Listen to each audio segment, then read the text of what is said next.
OK, docteur, j'ai une question pour toi. C'est quoi la différence entre le Viagra puis le Cialis?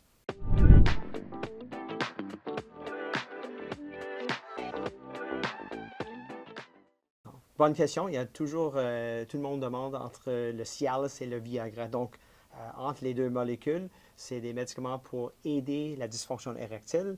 C'est quelque chose qui réagit dans 30 minutes. La grosse différence, c'est les différents dosages, le temps de durée, parce qu'il y a quelques-unes qui durent pour 12 heures, l'autre c'est pour 36 heures. Les effets secondaires, certaines vont avoir plus de céphalée, il y a d'autres qui auront plus de troubles de musculation. On parle de tous ces risques moins de 5 Mais en bref, ils sont de la même famille. C'est juste une question vraiment entre leur dosage et la durée. Moi aussi, j'ai une question. Pourquoi je suis invité à une conversation sur des problèmes érectiles? Qu'est-ce que je fais ici? C'est l'intervention pour toi ici, Simon. Non, non. C'est à peu près ma question. Ma deuxième question, c'est pourquoi tu voudrais avoir un Cialis ou un Viagra, je ne sais pas lequel, qui dure 36 heures?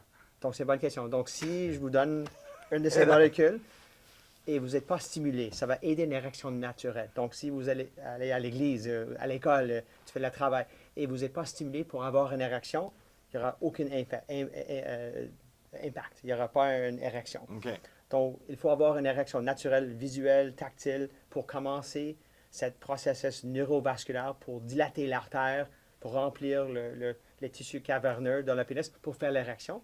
Et ces médicaments, tout ce qu'ils vont faire, c'est va inhibiter le processus pour faire une descente de pénis pour une érection, la détumescence. Donc, si on inhibite la détumescence, quand tu fais vers une érection, il y aura plus de chances qu'il y aura une meilleure érection et la durée va être plus forte. Mais il y a une différence entre les deux, le Viagra puis le Cialis. C'est quoi la différence de comment tu prends chacun? Un est avant 4 heures, l'autre est... Y a-tu un temps d'heure de... Il n'y a pas comme 31 minutes, c'est bon. Alors, quand tu prends un ou l'autre, ça dépend aussi qu'est-ce qu'il y a dans l'estomac. Oh, Donc, la première qui était là, le Viagra, c'est actuellement pour les patients avec les poumons, les cœurs problématiques. On les donne 2 à 3 fois par jour pour aider l'hypertension pulmonaire. Et secondairement, ils ont noté, ça aide pour les érections. Lorsqu'on prend un médicament, c'est pour 30 minutes après, c'est dans le système vasculaire. Et donc, quand vous simulez, l'effet pour améliorer les érections, c'est là. La durée, c'est quelque chose qui est secondaire à la molécule, comment c'est métabolisé. Quand on mange avec des choses graisseuses, la bière, l'alcool, ça peut inhiber son absorption. Ça, c'est plutôt le Viagra. Versus le Cialis, tu peux le prendre avec n'importe quoi. Ah, le Cialis, tu peux prendre l'alcool, le Viagra, non. C'est pratique pour les gens qui n'ont pas d'hygiène de vie, là, qui font juste sur le party. Mettons, tu fais le party, Cialis. Cialis, je pense que c'est quelque chose qui est plus favorable. C'est la nouvelle molécule. Donc, pour le même prix, à peu près 10 à 12 dollars dans nos pharmacies, c'est quelque chose qui a une durée de 3 fois plus long que l'impact de le Viagra. OK. Et le fait que maintenant, on a même un Cialis 5. C'est 5 mg quotidienne. Donc, au lieu de dire, OK, attends, on va prendre mon pilule et on va commencer dans 30 minutes, tu peux prendre une petite dose de 25 de la dose maximale quotidiennement. Donc, lorsque l'intérêt est là pour commencer un acte naturel sexuel, il n'y aura pas l'idée de faire la mathématique dans ta tête pour décider quand je prends la molécule. Moi, j'ai une question. Est-ce qu'il y a des gens qui sont des hommes qui sont parfaitement en santé, puis là, je suis pas en train de parler de moi en passant, là. Je me demande encore ce que je fais ici, mais des gens qui sont parfaitement en santé, qui s'entraînent, qui ont un bon poids, qui ont des muscles, tout ça, mais qui ont quand même des problèmes érectiles. Est-ce que ça va ensemble? Parce qu'habituellement, c'est lié à une mauvaise hygiène de vie, non? Bonne question. Donc, il faut retourner dans c'est quoi les causes des dysfonctions érectiles? Et il y a une grosse partie psychogénique. Donc, si tu es au travail, tu ne dors pas bien, problème de stress dans la vie, c'est sûr que Ça. ça aide pas. Donc, dans ces événements-là, l'utilisation de cette molécule N'aidera pas. va aider. OK. Sûrement, il y a du monde qui dit, look, ma femme veut avoir un enfant, on fait l'amour 5 fois par jour et c'est pas la même, Ouais. c'est pas naturel et des fois, il y a d'autres facteurs pour stress, des autres choses qui arrivent dans la vie. C'est sûr que ces molécules vont aider cette érection naturelle. OK. Versus quelqu'un qui a la diabète, l'hypertension, et pour des raisons organiques, les appelle vasculaires, neurologiques, hormonales. Ça, c'est des choses qui sont constantes. Versus situationnel, les fois, ces molécules peuvent aider dans les parties on appelle ça anxiété de performance. Donc, tu es avec une nouvelle blonde, tu veux faire l'amour, est-ce que je serai à mon meilleur? Et donc, l'utilisation de ça va aider sûrement pour cette confiance. Est-ce que la clientèle cible, c'est ces gens-là, cependant? Ou est-ce que d'après ce que vous avez vu, Mais dans une pratique urologique, je vois plutôt les hommes avec le problème de la prostate, cancer de la prostate. Donc, ces traitements-là, qui sont comme 5 ans plus, fumeurs, diabète, hypertension.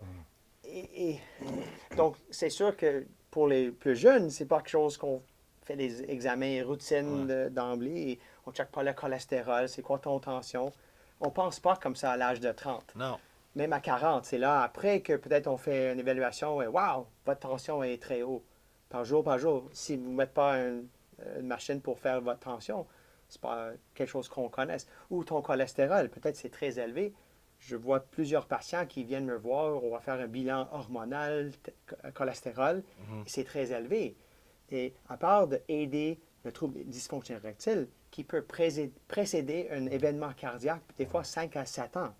Donc, je vais vous aider avec un trouble pour votre trouble érectile, mais vous allez voir un cardiologue pour avoir un stress test pour voir peut-être il y a Vous quelque faites chose. ça tout de suite si vous donnez une Moi, prescription, oui. Mon beau-père est cardiologue, donc on jasait toujours qu'il y a une jumelation. Et récemment, il y avait une publication qui a noté, c'est une étude rétrospective, il y a 15 ans, ils ont noté que les patients qui prenaient ces molécules-là versus les hommes qui ne prenaient pas, il y avait une grosse différence pour le groupe qui prenait ces produits, le PDE5, on les appelle, pour moins de risques cardiovasculaires, moins de mortalité cardiovasculaire.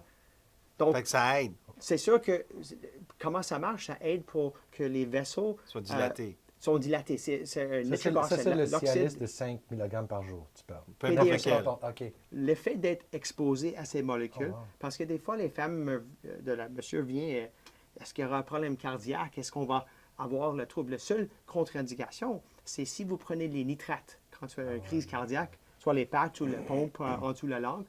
Si on ajoute le PD5, ça peut supprimer d'avoir une hypotension.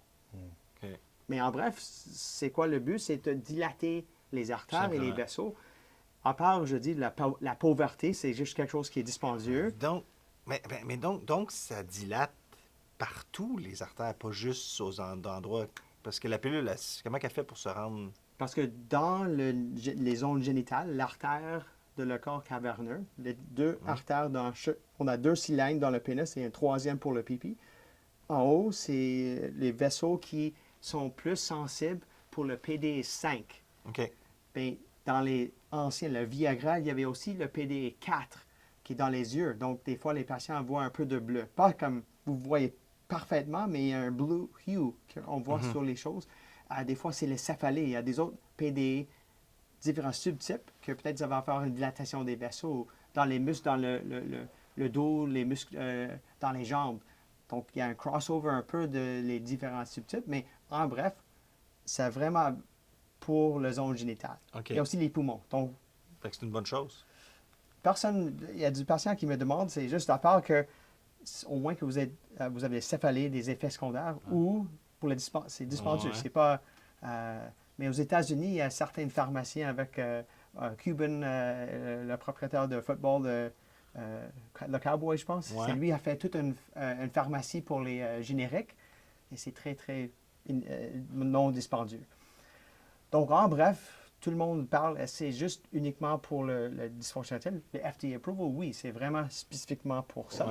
Et il y a différents types de classes, mais c'est sécure, c'est bien toléré.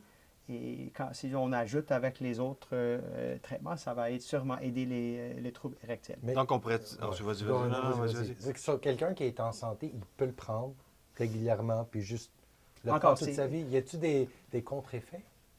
Donc, à part que il y a toujours les risques, c'est minimal, mais des fois, c'est quelque chose dans les yeux, les facteurs de douleur dans les os, les muscles. il n'y a pas vraiment spécifiquement un événement de toxicité ou de ces problèmes-là. Et comme je dis, il y a des études subjectives, rétrospectives, c'est pas FDA approved pour ça, mais on voit que, hey, peut-être il y a un bénéfice cardiovasculaire, surtout dans les patients, les populations, donc il y a plus de chances d'avoir les crises cardiaques, les ACV.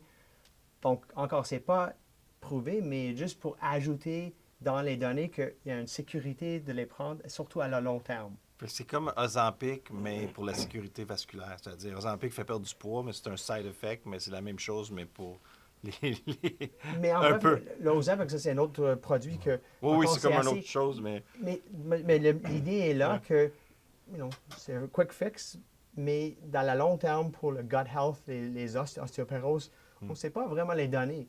Le Ah ouais, Viagra Cialis, ça fait déjà 25 ans que ça existe.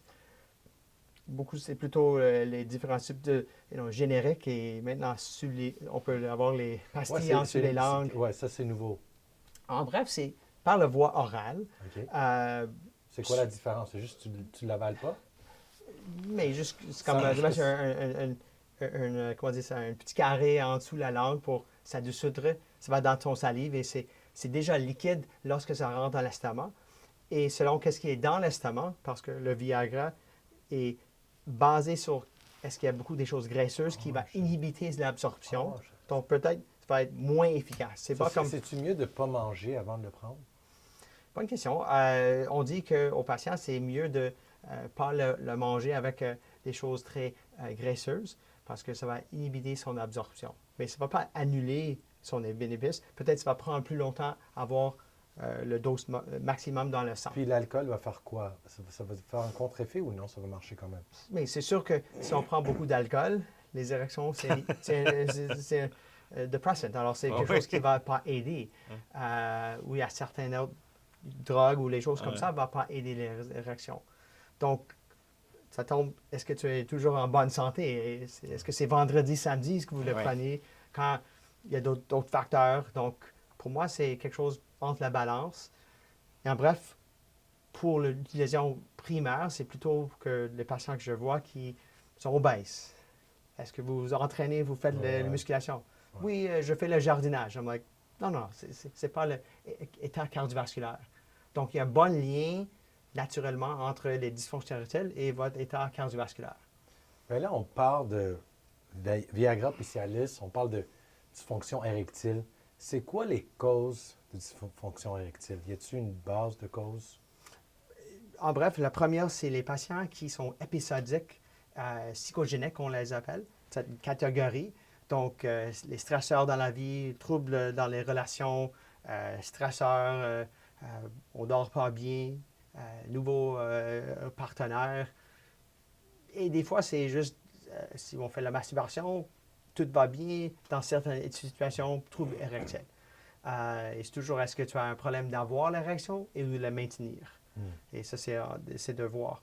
Ensuite, dans cette catégorie organique, c'est constant, progressif. Il n'y a pas de variation beaucoup. Et dans cette catégorie-là, on a vasculaire, la plus commune, hypertension et surtout les médicaments qu'on donne pour les hypertensions. Donc, on va baisser les tensions, mais on veut que la tension monte là. Alors, ça, c'est un classique. On commence ça s'appelle les beta blockers, les Olol, metoprolol et bisoprolol. Il y a beaucoup de ces catégories-là ou d'autres. On a les problèmes de diabète et on sait que tranquillement, jour par jour, si les sucres sont un peu élevés, on ne noterait pas une différence. Mais année par année, ça peut détruire les vaisseaux ou les nerfs. Les problèmes neurogènes, les Parkinson's, troubles de disque hernial, douleurs chroniques. On peut avoir hormonal, baisse de testostérone. Je peux ajouter structurel s'il n'y a jamais une fracture ou une blessure au niveau du pénis. La maladie Peyronie, donc l'érection n'est pas droite, c'est courbé, donc il y a une fuite veineuse. Il y a une grosse liste des affaires. Mais en bref, ça c'est pourquoi le patient vient nous voir. On va faire une évaluation physique. On va faire des fois une échographie pour voir Doppler, pour voir les vaisseaux. Est-ce qu'il y a une bonne C'est quoi ça? Comment tu fais ça? Il y a une échographie, il y a comme une machine que tu es capable de calculer. Mais c'est une échographie qui mesure le flot sanguin. Donc, échographie comme telle, c'est des images gris-noires pour voir structurellement, est-ce que deux cercles avec un petit artère, avec des tissus comme une éponge, tout homogène. Partout, c'est la même chose. Ou il y a une zone comme c'est dur, calcifié, donc il n'y aura pas cette distension, c'est cicatrice. Après, on met un bouton, c'est le Doppler. C'est pour voir est-ce que les choses viennent vers la caméra ou dans l'autre direction. Donc, c'est soit rouge ou bleu, selon la direction. Et avec ça, on peut voir les changements de vitesse selon le flow et pour voir, on l'appelle peak systolic pressure, diastolic pressure, pour voir quand on fait l'érection et on peut donner pas juste les médicaments oraux, mais une petite injection s'appelle Trimix, le Trimix. Donc, il y a 3 éléments, une chimie, un produit qui va dire l'artère dilatée. La même chose qu'on fait pour les transplantations. Donc, tu peux faire mettre une artère à une autre artère, c'est plus facile quand l'artère est dilatée.